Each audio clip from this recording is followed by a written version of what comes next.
কি কালচার আছে, রুম নির্যাতন কালচার, এগুলো বন্ধ করতে হবে। হ্যাঁ, এটা বন্ধ করতে হবে। এগুলো তো ন্যায্য কথা। বিশ্ববিদ্যালয়কে সহাবস্থান তো করতে হবে, নাইলে এইভাবে ভর্ৎসনা করে যে জাতিকে নিয়ে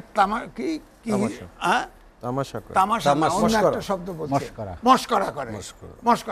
এখনো এদেরকে তার মায়েদের কাছে ফেরত দেয় নাই কেন, বাপ মায়ের কাছে? আমাদের দেশে তো বড় বড় ক্ষত আছে, যেমন বললেন যে বঙ্গবন্ধু পরিবার সহ মারা গেছে, এটা একটা ক্ষত না? এখানে তো আপনি আলোচনা করবেন যে দায়ী, ধরেন বিচার হয়েছে কিছু, আরো অ্যাকুজ করতেছে, এটা যুক্তিসঙ্গত কিনা আলোচনা করেন, খোলা মনে আলোচনা করেন, যার যে দায় আছে স্বীকার করেন, করে জাতিকে ঐক্যবদ্ধ করেন। জীবনকে সহজ এবং স্মার্ট করতে আপনিও নিয়ে আসেন ভিশন রাইস কুকার, রান্নায় আধুনিকতা।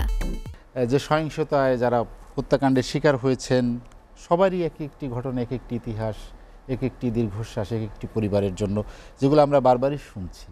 কোনো মৃত্যুই কাম্য নয়। প্রশ্ন হচ্ছে যে এটি তো এক সময় থামতে হবে বা একটা শান্তিপূর্ণ পরিবেশ ফিরে আসতে হবে। সাম্প্রতিক যে ঘটনা প্রবাহ, আপনার কি মনে হয় যাতে আমরা একটি স্থিতিশীলতার দিকে যাচ্ছি? না, দেখেন, ক্ষত একবার হয়ে গেলে তো দাগ শুকাতে সময় লাগে, কিন্তু সরকারের আচরণটা কিন্তু পজিটিভ হচ্ছে না। যেমন একদিকে আপনি শোক দিবস পালন করতেছেন, অন্যদিকে আপনার চিরুনি অভিযান চলছে, ব্লক রেড চলছে, গ্রেপ্তার চলছে, সেখানে ছাত্র দেখে দেখে গ্রেপ্তার চলছে। ছাত্ররাও আবার বলছেন যে ছাত্ররা এই সহিংসতায় ছিল না, আবার ছাত্রদের মোবাইল চেক করে করে এও হয়েছে, মোবাইল নিয়ে যাচ্ছে, তারপরে চেক করে দেখা গেছে যে তোমাকে এইটা পাওয়া গেছে, বাণিজ্যও চলতেছে। এই যে গণগ্রেপ্তারটা এখনো চলছে, এটা থামালে হয় না। থামালে ওই ডিবি পুলিশে হসপিটাল থেকে 3 জন নিয়ে আইলেন, আর বাইরের থেকে একজন মেয়ে সহ নিয়ে এসে বসায় রেখে বললেন যে ওনাদেরকে নিরাপত্তা দিচ্ছি। আজকে হাইকোর্ট ভর্ৎসনা করছে না, এটা কেউ বিশ্বাস করে? কেউ বিশ্বাস করে না। সুতরাং পলিটিশিয়ান কোথায়? পুলিশ কি সমাধান করে দিবে? আজকে এই কোটা সংস্কারের যারা আছে তারা তো আলোচনা চাইছে, বরাবর থেকে চাইছে। তাদের দাবি এটাও ঠিক যে দাবি যা চাইছে তার চাইতে অনেকটা বেশিই হয়ে গেছে, বেশি পাইছে, কিন্তু দাবি তো আরও আছে। যেমন পরের 4 দফা দিছে না, যে আজকে ইউনিভার্সিটি খুলে চাইছে, খুলবে কি করে? শিক্ষকরা স্ট্রাইক করে আছে, কর্মচারীরা স্ট্রাইক করে আছে, আপনি কেন তাদের সাথে কথা বলেন না? শিক্ষামন্ত্রী, আপনি ইউনিভার্সিটি পড়ছেন, আমিও পড়ছি, শিক্ষামন্ত্রী শিক্ষা প্রতিষ্ঠান বন্ধ ঘোষণা দেয়, শুনছেন কোনোদিন? ইউজিসি শিক্ষা প্রতিষ্ঠান বন্ধ ঘোষণা দেয়, শুনছেন কোনোদিন? এখন তাও করে। তাহলে কর্তৃত্ববাদী মনোভাবটা কত দূর দাঁড়াইছে? 4টে বিশ্ববিদ্যালয় অন্তত অ্যাক্ট আছে, হ্যাঁ, এই 4টে ইউনিভার্সিটিতে তারা বন্ধ করতে পারে না, ঘোষণা করে দিছে। আর শিক্ষক ইউনিভার্সিটি বন্ধ ঘোষণা করে দিলে মাইনে যায়। কারণ হচ্ছে শিক্ষকরাও তো পলিটিক্স করে। আগে তো দূরবীন দিয়ে একজন ভিসিকে দেখতে হতো যে আসলে কোন ফিলোসফিতে বিশ্বাস করে, অনেকে পাওয়া যেত, অনেকে পাওয়া যেত না। আর এখন ব্লাড টেস্ট করে ভিসি বানায় দেওয়া হয়, আর যাওয়ার পরেই ছেলে ছোকরা পাঠানো হয়, যাওয়ার পরেই অনিয়ম করে। ইউজিসি 22টে ভিসির বিরুদ্ধে তদন্ত করা শুরু করছিল, এটা কোনো এক জায়গায় থেমে গেছে। তো এই জন্যে বলছি যে ধরেন শিক্ষা প্রতিষ্ঠানে এই দক্ষিণ এশিয়ার ভিতরে আফগানিস্তানের নিচে আমাদের বাজেট শিক্ষা খাতে, আফগানিস্তানের নিচে আমাদের শিক্ষকদের বেতন। এখন আপনি বলেন তো, আপনার সিরাজ ইসলাম চৌধুরী আছে, সৈয়দ মঞ্জুর আহমদ আছে, সে কি একটা সেক্রেটারির চেয়ে কম বেতন পাবে? মর্যাদা থাকে কেমনে? সিনিয়র সেক্রেটারি পদ বানাইছেন, তারা কয় যে আমাদের স্পেশাল ওই চাই, গ্রেড দিতে হবে, বেতন গ্রেড চাই, এ তো চাইতেই পারে। শিক্ষকের মর্যাদা আপনি যদি না দেন, অনেক দেখেন উন্নত দেশগুলো, ভুটানে 6.6 হলো বাজেটের অনুপাতে বাজেট, ভুটানের মতো জায়গায় বাজেট। আমাদের হচ্ছে 1.31 না কত %, মানে কমতে কমতে এটা 0-তে এসে গেছে প্রায়। এখন কয়েকদিন পরে 0, বাজেটই রাখবে না, এরকম আর কি।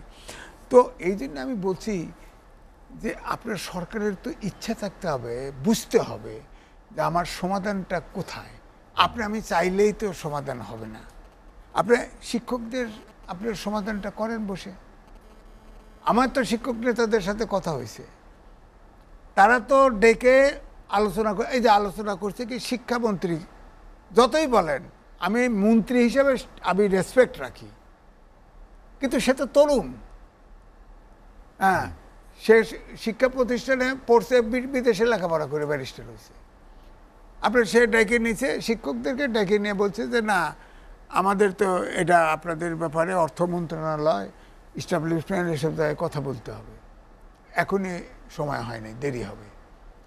যে সমাধান দেয় নাই তিনি বসলেন কেন শিক্ষকদের সাথে, যে সমাধান দিতে পারে না? তো সুতরাং আপনি যদি শিক্ষকদেরটাও যদি আপনার সমাধান করতে পারতেন, তাহলে ওদের দাবি হচ্ছে নেক্সট যে প্রশাসন, বিশ্ববিদ্যালয়ের প্রশাসন সিট বরাদ্দ করবে। তারপরে যে এই যে কি কালচার আছে, রুম নির্যাতন কালচার, এগুলো বন্ধ করতে হবে। হ্যাঁ, এটা বন্ধ করতে হবে। এগুলো তো ন্যায্য কথা। বিশ্ববিদ্যালয়কে সহাবস্থান তো করতে হবে। তা আপনি আজিজ ভাই, গত কয়েকদিনে যা ঘটে গেল বা যা হলো, তারপরে সহাবস্থান বা একই হল খুলে দেওয়া, সেটি শান্তিপূর্ণ না, দেখেন কতটা সম্ভব বাস্তবতা? যখন ওবায়দুল কাদের সাহেব বলল যে আমার ছাত্রলীগই যথেষ্ট, তারা তো যা পিটানি স্টার্ট করছে। এরপরে সাধারণ ছাত্ররা পিটায়া সারা বাংলাদেশ থেকে হল থেকে বাইর করে দিয়েছে। এরপরে এই আন্দোলনের সময় দলের ভিতরে অনেক ইয়ে হয়েছে না? আরে ঢাকা শহরে 50টা থানার ভিতরে তো 20টা ওসিডি পাওয়া যায় নেই, পালাইছে সব। আওয়ামী লীগের কোন নেতা দেখছেন মাঠে? কয়টা নেতা দেখছেন আপনি?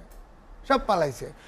আমি জাহাঙ্গীরনগর ইউনিভার্সিটির ছাত্র ছিলাম, 15ই আগস্টে বঙ্গবন্ধুকে যখন সপরিবারে হত্যা করলো, তখন তো আমি ছাত্রলীগই করি। ওই জাহাঙ্গীরনগরের সামনে দিয়ে ওই রাস্তা দিয়ে দক্ষিণ অঞ্চলের সব গাড়ি আসতো, উত্তর অঞ্চলের 16 ডিস্ট্রিক্টের গাড়ি আসতো। আমরা এটা বন্ধ করব। এখন দেখি যে আওয়ামী লীগের সবাই ওত নিচ্ছে, কারো খবর নাই। আমরা ফিরে গেছি। এবারেও তো প্রায় হয়ে গেছিল, ধরে নিচ্ছে আওয়ামী লীগেররা, সরকার পতন হয়ে যাইতেছে, সব পালাইছে, সব পালাইছে। আপনি বলেন, প্রমাণ দেখেন, তাদের ভিতরেই তো গোলমাল লাগছে। মিটিংয়ে ঝগড়াঝাটি হয়েছে না, পাল্টাপাল্টি একুশ হয়েছে না? তো এই জন্যই বলছি যে ধরেন এই যে 2-3 দিন হলো, শুধু আর্মিদের দেখেন বন্দুক উপরের দিকেও আসে নাই। আর্মি কারফিউ দিয়েছে, আর্মি মোতায়েন করছে, আর্মির বন্দুক কিন্তু নিচের দিকেই ছিল, তারা একটা গলি ফুটায় নেই। কিন্তু তাদের কথা তো, তারা মাঠে নামার পরেই নিয়ন্ত্রণে আসছে।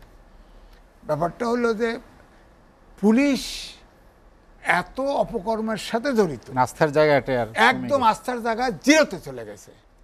নাইলে এইভাবে ভর্ৎসনা করে যে জাতিকে নিয়ে মস্করা করে। এখনো এদেরকে তার মায়েদের কাছে ফেরত দেয় নাই কেন, বাপ মায়ের কাছে এখনো ধরে রাখছে কেন? 24 ঘন্টার ভিতরে কোনো লোককে আটকিয়ে রাখা যাবে না, গ্রেপ্তার করে সাথে ধরার সাথে সাথে আইন, ধরার সাথে সাথে তাকে উকিলের সাহায্য নিতে দিতে হবে, তার পরিবারকে খবর দিতে হবে, এবং 24 ঘন্টার ভিতরে আদালতে। আপনি গ্রেপ্তার করেন না, আপনি কি গার্জিয়ান হয়েছেন? গ্রেপ্তার করেন না, 4টে নেতাকে, ছাত্র নেতাকে আইনে আপনি হেফাজত করছেন, আপনাকে হেফাজত করার কে দায়িত্ব দিছে? সরকার আছে, মন্ত্রীর গেল কোথায়? শিক্ষামন্ত্রী এই যে কথা বললো, শিক্ষামন্ত্রী ওদের সাথে আলাপ করতে পারতো না?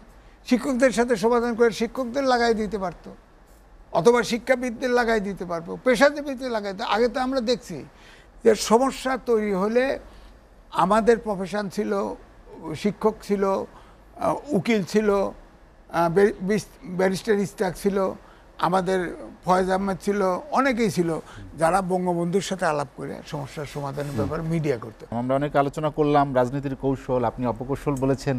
আসলে সমাধানটা কি? আসলে আর কি এমন পদক্ষেপ নিলে পরিস্থিতি শান্ত থাকবে? এই পরিস্থিতিটার এখন প্রথম ফার্স্ট ফেজ শিক্ষকদের সাথে বসলেই সমাধান হবে। সেটা শিক্ষকদের আন্দোলন, হ্যাঁ, তারপরে আন্দোলন ছাত্রদের সাথে বসেন, ওই ডিবি দিয়ে আলাপ করেন না, পুলিশ দিয়ে আলোচনা করেন না, সরকারের লোক বসেন, তাদের সমন্বয়কারী আছে প্রায় 59 জন, তাদের পারলে যে কোনো মেকানিজমে ডাকেন, যত লোক আসে তাদের সাথে বসেন, বসে নিজেদের ছেলের মতো করে কথা বলেন, হার্ট টু হার্ট কথা বলেন, ওরা বুঝবে, কিন্তু কান্না ওদের থাকবে, কারণ ওর সহপাঠী মারা গেছে। অনেকে কি যে কান্না, ভাবা যায় না, এটা ভোলা কঠিন। তারপরেও দুঃখ একদিক থেকেই প্রকাশ যায়, সরকারের পক্ষ থেকেই তাদের কাছে বলতে হবে। আর স্থায়ী সমাধানের পথ আছে, কিন্তু এই রাজনীতিবিদদের দিয়ে হবে কিনা আমি জানি না। তারপরেও আমি বলছি যে ম্যান্ডেলা 25 বছর দ্বীপে জেল খাটাইছে, ব্ল্যাক নির্জন দ্বীপে ছিল। নির্জন দ্বীপে। সে বেরিয়ে আসে জাতিকে ঐক্যবদ্ধ করার জন্য হোয়াইটের ডি ক্লার্কের সাথে বৈঠক করে সে ট্রুথ অ্যান্ড রিকনসিলিয়েশন কমিশন করছে, করে যার যার দোষ ত্রুটি স্বীকার করছে। আমাদের দেশে তো বড় বড় ক্ষত আছে, যেমন বললেন যে বঙ্গবন্ধু পরিবার সহ মারা গেছে, এটা একটা ক্ষত না? এখানে তো আপনি আলোচনা করবেন যে দায়ী, ধরেন বিচার হয়েছে কিছু, আরও অ্যাকুজ করতেছে, এটা যুক্তিসঙ্গত কি কিনা আলোচনা করেন, খোলা মনে আলোচনা করেন, যার যে দায় আছে স্বীকার করেন, করে জাতিকে ঐক্যবদ্ধ করেন। 3 হচ্ছে আপনি রাষ্ট্রীয় প্রতিষ্ঠানগুলোকে শক্ত করেন, কাজ করতে দেন, আইনের শাসন সুশাসন তৈরি করেন।